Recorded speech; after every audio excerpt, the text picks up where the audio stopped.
രേണുസുതിക്ക് cancer. സത്യം എന്താണ്? നിങ്ങൾ കണ്ടതും കേട്ടതുമല്ല സത്യം. കൂടുതൽ ചാനലിലേക്ക് ഷെയർ ചെയ്യുക, സബ്സ്ക്രൈബ് ചെയ്യുക. അപ്പം നമുക്ക് നമ്മുടെ കാര്യത്തിലേക്ക് കിടക്കാം. സോഷ്യൽ മീഡിയയിൽ തരംഗം സൃഷ്ടിച്ച ഒരു വ്യക്തിയാണ് രേണുസുതി. രേണുസുതിക്ക് ക്യാൻസർ എന്ന വാർത്ത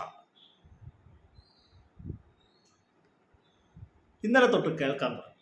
ഇതിൻ്റെ സത്യാവസ്ഥ എന്താണ്? ഇത് അറിഞ്ഞിട്ട് വീഡിയോ ഇടാൻ വേണ്ടിയാണ് ഞാൻ ഒരു ദിവസം വെയിറ്റ് ചെയ്തത്.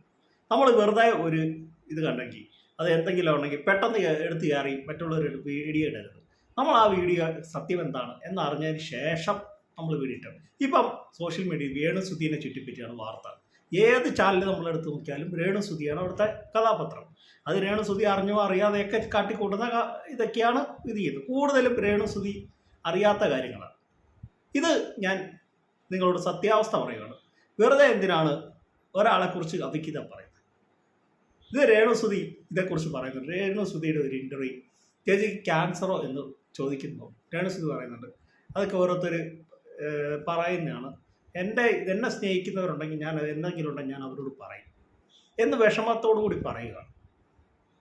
നമ്മുടെ വീട്ടിലൊക്കെ അച്ഛനും അമ്മയും ഭാര്യയും മക്കളും എല്ലാം ഉണ്ടല്ലോ. ഈ നമ്മുടെ അച്ഛനോ അമ്മയോ അല്ലെങ്കിൽ ഭാര്യയോ നമ്മുടെ സഹോദരങ്ങളെയോ എല്ലാവരും പറഞ്ഞാൽ നമുക്ക് എന്തൊരു ഇത് വരും. പ്രത്യേകിച്ച് ക്യാൻസർ എന്ന രോഗം. രേണുസുതിക്ക് ഒരു ക്യാൻസർ പോലും ഇല്ല. എന്നിട്ട് രേണുസുതിക്ക് ക്യാൻസർ എന്ന ഒരു വ്യാജ വാർത്ത സൃഷ്ടിച്ച് ഇപ്പോൾ സോഷ്യൽ മീഡിയയിൽ അതാണ് ആഘോഷിക്കുന്നത്. അതേക്കുറിച്ച് രേണുസുതി പറയുന്നുണ്ട്. നമ്മൾ രേണുസുതി ഒരുപാട് വിമർശിച്ചിട്ടുണ്ട്. ഞാൻ ഒരുപാട് വിമർശിച്ച ഒരാളാണ്. രേണുസുതി ലൈവിൽ ചെയ്ത കാട്ടായങ്ങളും എല്ലാം വെച്ച് ഞാൻ വിമർശിക്കും. പക്ഷേ ഒരാളുടെ ജീവിതം വെച്ച് നമ്മൾ ഒരിക്കലും പന്താടരുത്. വേറൊന്നുമല്ല, രേണുസുതിക്ക് ക്യാൻസർ എന്ന വാർത്ത വ്യാജ വാർത്തയാണ്. നമുക്ക് ക്യാൻസർ എന്ന മാരകാസുഖം ശത്രുക്കൾക്ക് പോലും വരല്ലേ എന്നാണ് എനിക്ക് പറയാനുള്ളത്. അത് വന്നവർക്കറിയാം അതിൻ്റെ വേദനയും ആ ഒരു ഇതും. അത് അവരുടെ കൂടെ ഉള്ളവർക്കും അറിയാം. അത് ശത്രുക്കൾക്ക് പോലും വരല്ലേ എന്നാണ് ദൈവത്തോട് പ്രാർത്ഥിക്കാറുള്ളത്. ഞാൻ ഒരു നേഴ്സാണ്, എനിക്കറിയാം ഒരു പേഷ്യൻറ്റിന് ഈ ഒരു അവസ്ഥ വന്നാൽ ആ പേഷ്യൻ്റ് എങ്ങനെയാണ് കടന്നു പോകുന്നത്.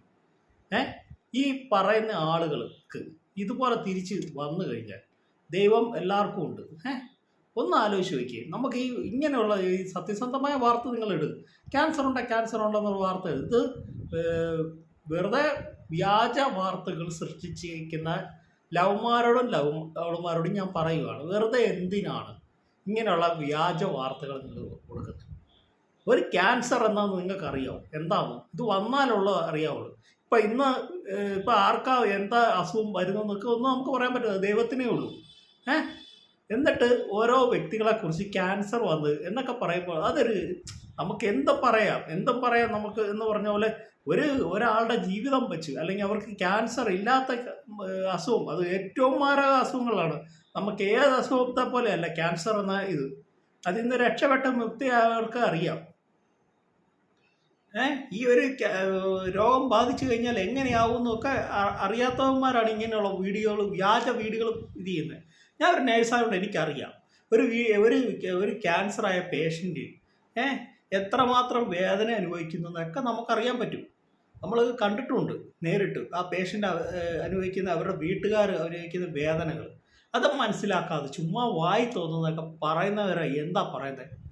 ഒരുമാതിരി തന്തയില്ലായ്മ പറയരുത്. വേറൊന്നുമല്ല, ഞാൻ രേണുസുതിനെ സപ്പോർട്ട് ചെയ്ത് ഒന്നും പറയുന്നില്ല.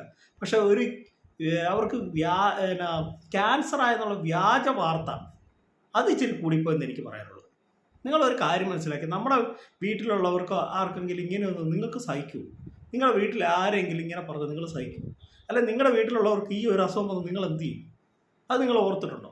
ഒരാളെക്കുറിച്ച് പറയുമ്പോൾ അവരെക്കുറിച്ച് വിമർശിക്കരുതെന്ന് പറഞ്ഞു. ഞാനും വിമർശിച്ചിട്ടുണ്ട്, നന്നായിട്ട് വിമർശിച്ചിട്ടുണ്ട്. പക്ഷേ ഇമാതിരി തെണ്ടിത്തരമായ കാര്യങ്ങളൊന്നും ഞാൻ ചെയ്യത്തുമില്ല. സത്യസന്ധമായ വാർത്ത മാത്രമേ ഉള്ളൂ ഞാൻ ചെയ്യുള്ളൂ.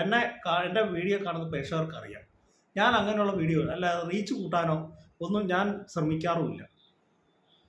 നമ്മൾ ഈ സത്യം പറഞ്ഞാൽ ഇങ്ങനെ ഒരു വീഡിയോ ഒക്കെ ചെയ്യാൻ എനിക്ക് സത്യം പറഞ്ഞാൽ സങ്കടം തോന്നി. വേറൊന്നുമല്ല, ഒരു വ്യക്തിനെക്കുറിച്ച് അവിക്കാതെ എന്തെല്ലാം പറയുന്നവരെ കുറിച്ച്, എന്നിട്ട് ഇപ്പം പറയുന്നത് അവർക്ക് ക്യാൻസറാണ്.